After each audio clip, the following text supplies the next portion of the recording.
देख रहे हैं भूतकाल समाचार।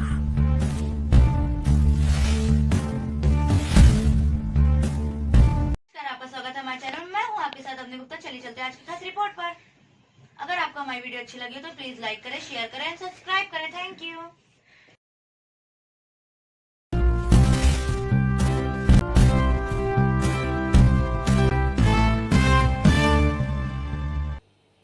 नमस्कार। भी समाचार में आपका स्वागत है। इस वक्त आप देख रहे हैं भूतकाल समाचार। आज हमारे बीच में प्रिया पांडे जी हैं, जो कि भक्ति में लीन रहती हैं और माता वैष्णो की भक्त हैं। आज हम उनसे विभिन्न विषयों पर चर्चा करेंगे। तो पूर्णिमा जी, सबसे पहले तो आपका स्वागत है। जो हमारे दर्शक देख रहे हैं, जय श्री राम। उनको अपना परिचय दे दें। मैं प्रिया पांडे। जय श्री राम। मैं माता रानी वैष्णो माता की बहुत ही ज़्यादा मैं उनको बहुत ही प्यार करती हूँ। इवन वही करती हैं। मेरी कहा लिमिट है, मैं नहीं कह सकती, लेकिन मैं माता रानी को शत शत प्रणाम करती हूँ। प्रिया जी, ये बताइए कि जिस तरीके से अगर बात करी जाए, आप भक्ति में लीन रहती हैं और माता वैष्णो की आप भक्त हैं, अपने को आप जिस तरीके से आप बेटी कहती हैं, तो अगर अभी बात करी जाए कि 500 सालों से लोगों को इंतजार था और उत्तर प्रदेश में अयोध्या में जो राम जन्मभूमि है, वहाँ पर एक बड़ा मुद्दा है। पूरे देश, क्या पूरे अगर बात करी जाए पूरे विश्व का मुद्दा है कि 500 साल बाद राम मंदिर की स्थापना हुई है और राम मंदिर की स्थापना को लेकर के लोगों का एक बड़ा इंतजार था। तो इंतजार का पल खत्म हुआ और जिस तरीके से राम मंदिर का निर्माण हुआ, तो आप राम के विषय में कुछ अपने मुखार बिंदु से कुछ चर्चा करें। जो दर्शक हमारे देख रहे हैं कि राम के बारे में जो लोग रामायण या अन्य ग्रंथों में पढ़ते तो रहे हैं, लेकिन चूंकि आप धर्म से जुड़ी हुई हैं और सनातन से आप लगातार जो काम करती रहती हैं, भक्ति में लीन रहती हैं, तो राम के विषय में चर्चा हम चाहते हैं कि जो हमारे दर्शक देख रहे हैं उनको बताएं।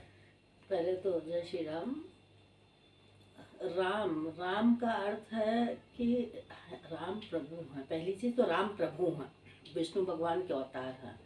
राम मनुष्य अवतार में जन्म लिए क्योंकि उनको विभिन्न तरह के काम करने थे। रावण को मारना था, तरह तरह के राक्षसों का वध करना था। और एक युग था कि जब राम ने जन्म लिया, जैसे कि द्वापर युग में कृष्ण ने जन्म लिया था। तो विष्णु भगवान के अवतार राम श्रेष्ठ। राम कहने भर से, खाली राम राम कहने से नहीं आनंद आता है। राम को हृदय में समझिए।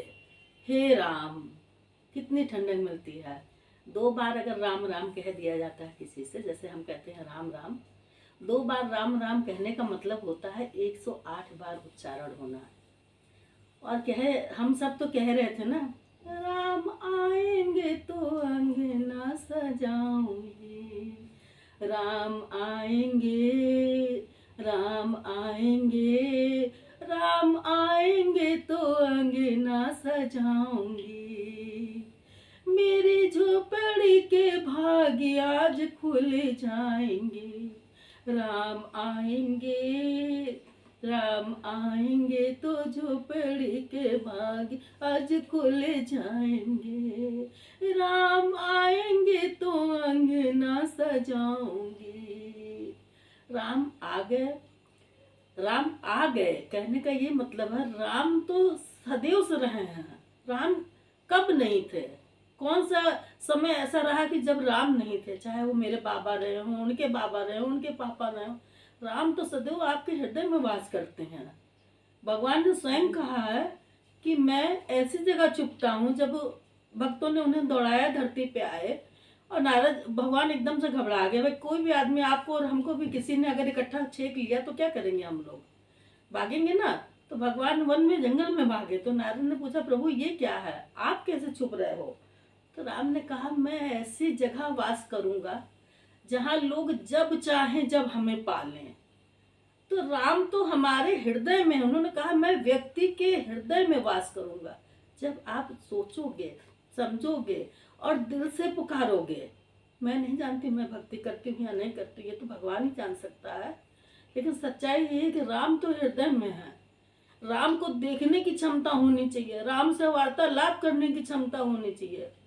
एक दो शब्द ही सही यदि भगवान से बात हो जाए तो हम समझते हैं उस मनुष्य का जीवन जो है सुधर जाता है।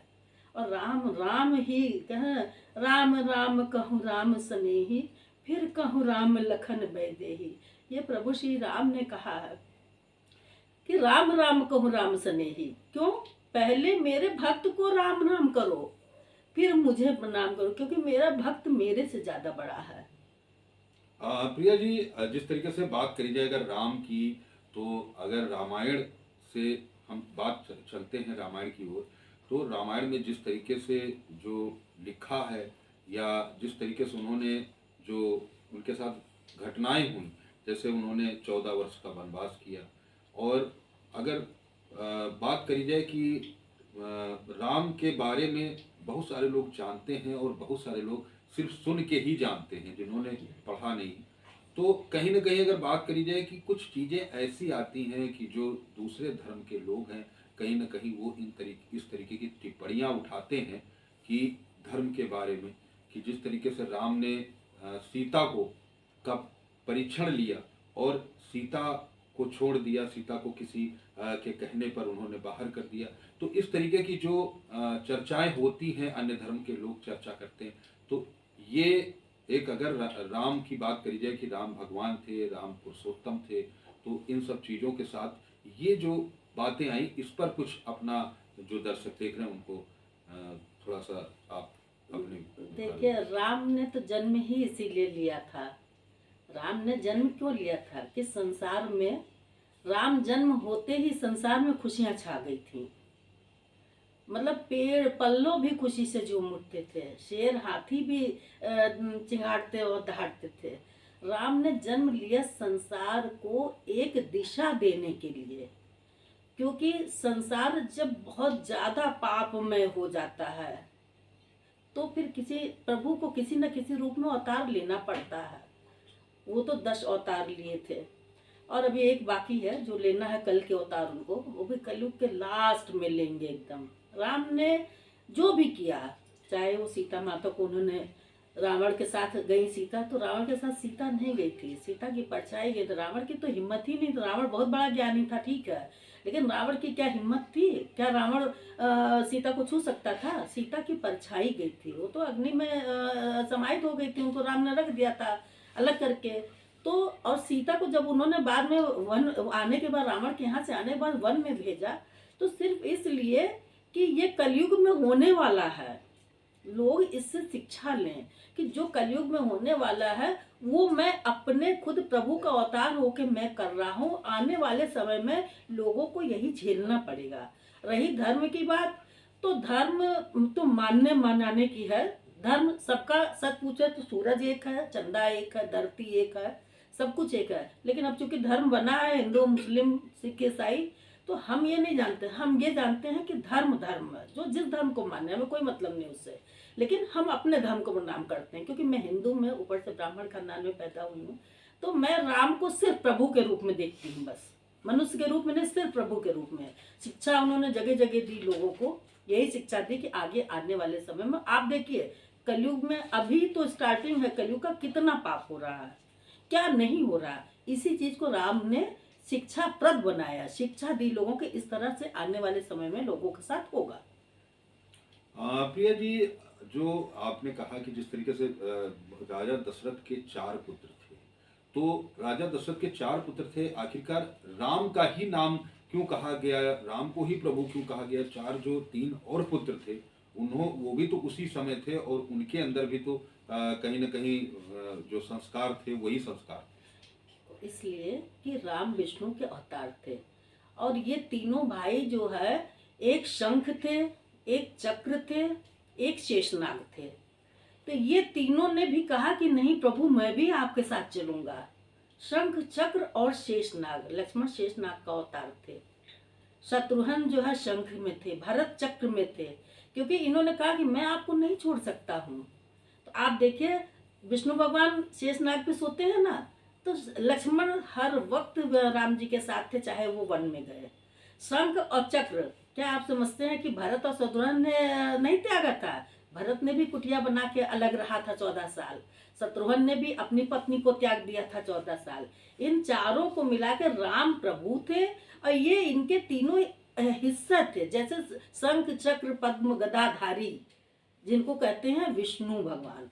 तो ये चार उनके 3 अंश थे, इसलिए उनको जन्म लेना था। नाम तो सबका था राम लक्ष्मण भरत शत्रुघ्न, लेकिन इसी कारण से। दूसरी एक अहम मुद्दा है, आपसे आखिरी सवाल है कि जिस तरीके से जो अन्य धर्म को लोग हैं उन्होंने कई बार इस तरीके जिस तरीके से जो अन्य धर्मों के लोग हैं वो कहीं ना कहीं कुछ चीज़ों पर लगातार टिप्पणियां करते हैं जिसकी जानकारी का अभाव है या वो जानते नहीं हैं। तो कहीं ना कहीं जब इस तरीके की चर्चाएं होती हैं धर्म को लेकर के, तो एक बड़ा सवाल खड़ा होता है कि जो अन्य धर्म के लोग हैं वो कहते हैं कि जब भगवान श्री राम भगवान थे तो और सीता जी उनकी पत्नी थी तो वो भी कहीं ना कहीं देवी का रूप नेचुरल लक्ष्मी का रूप थी वो। तो उन्होंने अगर बात करी जाए कि जिस तरीके से हिरण की उनको हिरण पसंद था और भगवान श्री राम उसको मारने के लिए गए, तो यहाँ पर गलत है, पाप है। तो इस तरीके की जो टिप्पणियां उठती इस पर आप क्या कहना चाहेंगे? देखिए सच्चाई ये है कि जब धर्म का ज्ञान हो जाए इंसान को तो ये टिप्पणी उठाएगा ही नहीं। उन्हें धर्म अधूरा ज्ञान है। राम ने वो मारीच थे, रावण के मामा थे। उन्होंने इसलिए रावण ने भेजा था मारीच को हिरण बना के कि राम उनके पीछे भागेंगे, फिर वो सीता को उठा के ले जाएगा भिखारी बेस में आके। तो वहां तो मारने मराने जैसे कोई बात ही नहीं थी, कौन किसको मारा नहीं मारा।